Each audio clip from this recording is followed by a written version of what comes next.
হসপিটালে 17টা দিন যুদ্ধ করার পর অবশেষে আজ আমরা আমাদের ছানাকে নিয়ে বাড়ি ফিরছি। শরীরে অনেক অনেক বেশি ব্যথা থাকা সত্ত্বেও অনেক অনেক বেশি আনন্দ হচ্ছে ছানাকে নিয়ে বাড়িতে ফেরার। এখানে আমার আর ছানার সমস্ত ছুটির কাগজপত্র দেখিয়ে সিগনেচার করে বেরিয়ে পড়লাম বাড়ির উদ্দেশ্যে। আর আমাদের ছানাও খুবই এক্সাইটেড প্রথমবার নিজের বাড়িতে যাবে বলে। এই মুহূর্তে তোমাদের মধ্যে অনেকেরই মনে বিশেষ একটা প্রশ্ন, সেটা হচ্ছে আমার ছেলে বাবু হয়েছে না মেয়ে বাবু হয়েছে। হ্যাঁ, অনেকেই জানো, আবার অনেকেই জানো না, অনেকেই প্রশ্ন করেছো, অনেকেই উত্তর দিয়েছি, আবার অনেককে বলাও হয়নি। আজকের এই ভিডিওটা দেখলেই তোমরা যারা জানো না তারা জানতে পেরে যাবে যে আমার ছেলে বাবু হয়েছে না মেয়ে বাবু হয়েছে, আর তার কি নাম রাখলাম, সে প্রথমবার বাড়িতে গিয়ে কি কি গিফট পেলো। যারা যারা জানো না তারা গেস করে কমেন্ট করো দেখি ছেলে না মেয়ে। এই যে খুব সুন্দর করে আমাদের ঘর বাড়ি বিছানা সমস্ত সাজানো দেখতে পাচ্ছ, এগুলো কিন্তু আমাদের ছানার দাদু দিদা আর ঠাম্মি মিলে সাজিয়েছে। 17টা দিন হসপিটালে ছিলাম, আজ বাড়ি ফিরছি। মনে হচ্ছে কত মাস যেন বাড়িতে ছিলাম না, যেন একটা অন্য গ্রহে চলে গেছিলাম। সত্যি এই 17 দিনের কথা আমি কোনোদিনই ভুলবো না।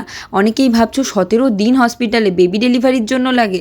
না, আসলে আমার বেশ কিছু প্রবলেম ছিল যার জন্য আমাকে 17 দিন থাকতে হয়েছিল, না হলে তো সি সেকশনের পর 7 দিনের মধ্যেই ছুটি দিয়ে দেয়। আমার জীবনের কঠিন এবং ভয়ানক দিনগুলোর মধ্যে এই 17 দিন অন্যতম। আমি যেন একটা অন্য গ্রহে চলে গেছিলাম, অনেক কষ্ট পেয়েছি। পেছন ফিরে তাকালেই মনে হচ্ছে কিভাবে কাটালাম এই দিনগুলো। হ্যাঁ জানি তোমরা বলবে মা হতে গেলে কষ্ট তো সহ্য করতেই হবে, এই জন্যই বোধহয় বলে মা হওয়া মুখের কথা নয়। থাক, আজকের এই আনন্দের দিনে না হয় এত কষ্টের কথা নাই বললাম। এরই মধ্যে আমরা বাড়ির কাছে পৌঁছেও গেছি, আর এখন গাড়ি থেকে নেমে কয়েক পা হাঁটলেই বাড়িতে পৌঁছে যাব। এই যে রাজুদা, সুদীপের বন্ধু, আমাদেরকে হসপিটাল থেকে আনতে গেছিল। এবার দেখো আমাদের জন্য সমস্ত সারপ্রাইজ গুলো কিভাবে অপেক্ষা করছে। সুদীপ তো এখান থেকে সাজানো দেখেই দাঁড়িয়ে গেছে আর আমাকে বলছে দেখ কত সাজিয়েছে। তো তারপর আমিও পেছন পেছন উঠছি সিঁড়ি দিয়ে। সত্যি আমরা খুবই খুশি হয়েছি ওদের সাজানো গোজানো দেখে।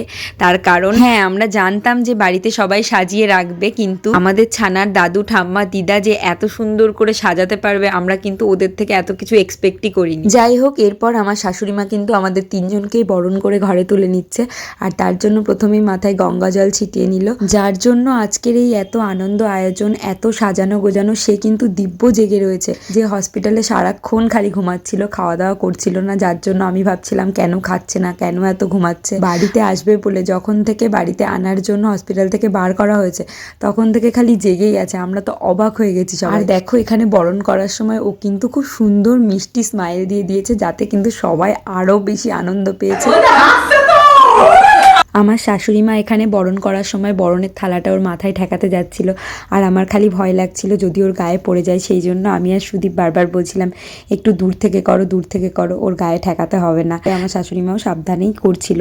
তো যাই হোক, তারপরে এখানে প্রদীপের শিখা দিয়ে তারপর ধান দুব্বা দিয়ে দিচ্ছিল ওর মাথায়, আর আমি ধান দুব্বাগুলোও সরাচ্ছিলাম, তার কারণ ভয় লাগছিল, কারণ একদম নিউবর্ন বেবি। তো ধান দুব্বো, এখানে ধানগুলো ওর গায়ে লেগে থাকবে বা কিছু ফুল থেকে অনেক ইনফেকশন বা অনেক কিছু ছড়াতে পারে। তো আমি সেইগুলো আবার আস্তে আস্তে একটু সরিয়েও দিচ্ছিলাম। আর এই যে আমরা এখানে আমাদের লক্ষ্মী ঠাকুরের পায়ের ছাপ নেবার চেষ্টা করছিলাম, তো ও এতটাই ছোট, ওকে দাঁড় করিয়ে কোনো রকমভাবেই ছাপ নেওয়া যাচ্ছিল না। তো তাই জন্য আমার শ্বশুরমশাই বললো আগে ওর পায়ে আঙুল দিয়ে লাগিয়ে দাও, তারপর ছাপটা নাও। আমি তাই সেটাই করলাম। আর যেটাতে ওর পায়ের ছাপ নেওয়া হলো সেটা কিন্তু আমরা আরও অনেক কিছু দিয়ে ডেকোরেট করে বাঁধানোর ইচ্ছা আছে। তারপর আমরা ওকে আমাদের ঘরে নিয়ে গিয়ে বিছানায় শুইয়ে দিলাম, আর ও চারদিকটা একদম টুকুর করে দেখছিল, যদিও এখন ওর চোখে কোনো কিছুই দেখতে পাচ্ছে না, হেজি সব কিছু। তো তারপরও আমরা ওর ওই তাকানো দেখে অনেক আনন্দ পাচ্ছি। যারা যারা জানতে না তারা কিন্তু এতক্ষণে বুঝতে পেরেই গেছো যে আমার ঘরে কিন্তু লক্ষ্মী ঠাকুর এসেছে, আমার কিন্তু মেয়ে হয়েছে। আর যেটা আমার আর সুদীপের খুবই ইচ্ছা ছিল। আমি সেই ছোট্টবেলায় যখন পুতুল খেলতাম, পুতুলকে সাজাতাম, পুতুলকে চুল বেঁধে দিতাম, তো পুতুলের বিয়ে দিতাম, তখন থেকেই কিন্তু আমার মেয়ে বাবুর খুবই শখ ছিল।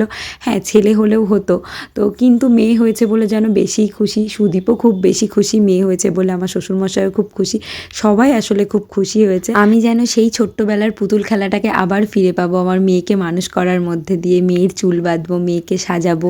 আমাদের মেয়ে কিন্তু দাদু দিদার কোলে অনেক আদর খেয়ে তারপর হচ্ছে দাদুর কোলে বসে গেছে। এখন অনেক গিফট পাবে, কেক কাটিং হবে। মেহার দাদু কিন্তু ওর হাতের মধ্যে একটা সোনার কয়েন দিয়ে দিয়েছে মুহ দিখাই হিসেবে, আর এদিকে ঠাম্মি কিন্তু একটা সোনার আংটি পরিয়ে দিল, যে আংটিটা কিন্তু ওর অনেকই বড় হচ্ছে। হয়তো একটু বড় হলে পড়বে। কয়েনটা কিন্তু ও ভালো করে ধরতে পারছিল না, তাই জন্য বাবা ওকে ভালো করে হাতের মধ্যে ধরিয়ে দিচ্ছিল। আর আমার মা এখানে টাকা দিয়েছিল আর আমাদেরকেই প্রয়োজন মতো কিছু কিনে নিতে বলেছিল। টাকাতে অনেক জীবাণু থাকে, তাই জন্য ওর হাতে না দিয়ে টাকাটা ঘুরিয়ে সুদীপের হাতে তুলে দিয়েছিল। এরপর মেহার পাপা কিন্তু মেহাকে একটা সোনার চামচ দিয়ে দিল, যে চামচটা কিন্তু ও হবার আগেই বানিয়ে রেখেছিল এবং ছেলেবাবু হোক বা মেয়েবাবু হোক এই চামচটা দিয়ে মুখ দেখবে বলে ঠিক করে রেখেছিল। আমাকেও কিন্তু সুদীপ একটা গিফট দিয়েছে, যেটা কিন্তু আমি ওর থেকে একদমই এক্সপেক্ট করিনি।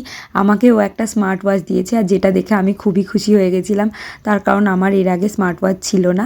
তো আমি ওর টাইপ টেনে টেনে পড়তাম, আর আমিও গিফটটা পেয়ে অনেক বেশি খুশি হয়ে গেছিলাম। আমি কিন্তু আমার মেয়ের জন্য একটা সীতাহার বানিয়েছিলাম, যেটা হসপিটালে থাকাকালীন আমি ডেলিভারি পেয়েছি। তোমরা হয়তো ভাববে আমি আগে থেকে কি করে জানলাম যে আমার মেয়ে হবে, যে আমি সীতাহার বানিয়ে রেখেছি। আসলে আমি ভেবেছিলাম যদি আমার মেয়ে হয় তাহলে আমি আমার মেয়েকে সীতাহারটা দেবো, ওকে অন্নপ্রাশনে পরাবো, আর ও বড় হয়ে পড়বে বা যখন ইচ্ছা হবে মেয়ের উদ্দেশ্যেই বানিয়েছিলাম, তাই মেয়েকে দিয়ে দিলাম। আর মেয়ে না হলেই বা কি হতো, আমি পড়তাম, আর মেয়ে হয়েছে বলেই বা কি, মেয়ে হয়েছে বলেও হয়তো আমিও পড়বো, মেয়েও পড়বে। এরপর চলে এলাম কেক কাটিংয়ের পর্বে। আর কেক কাটিং করার আগে আমার মেয়ে যে এত কান্না করেছে, আসলেই তো ছোট্ট একটা বাচ্চা এতক্ষণ ধরে সার্ভিস দিয়েছে, ও কতক্ষণই বা শান্ত থাকবে। তারপর যাই হোক, কান্নাকাটি অবস্থাতেও আমরা কেকটা কেটে নিলাম। আর কেকের উপরে দেখতেই পাচ্ছ মেহুল লেখা আছে। হ্যাঁ, আমরা আমাদের মেয়ের নাম রেখেছি মেহুল, আর এই নামটা ওর পাপা রেখেছে। তারপর আমরা বাড়িতে যারা সবাই ছিলাম সবাই মিলে একটু কয়েকটা ছবি তুলে নিলাম। আজকের ভিডিওটা এই পর্যন্তই। ভালো লাগলে লাইক কমেন্ট করে দিও, আর সাবস্ক্রাইব বা ফলো করে নিও। টাটা।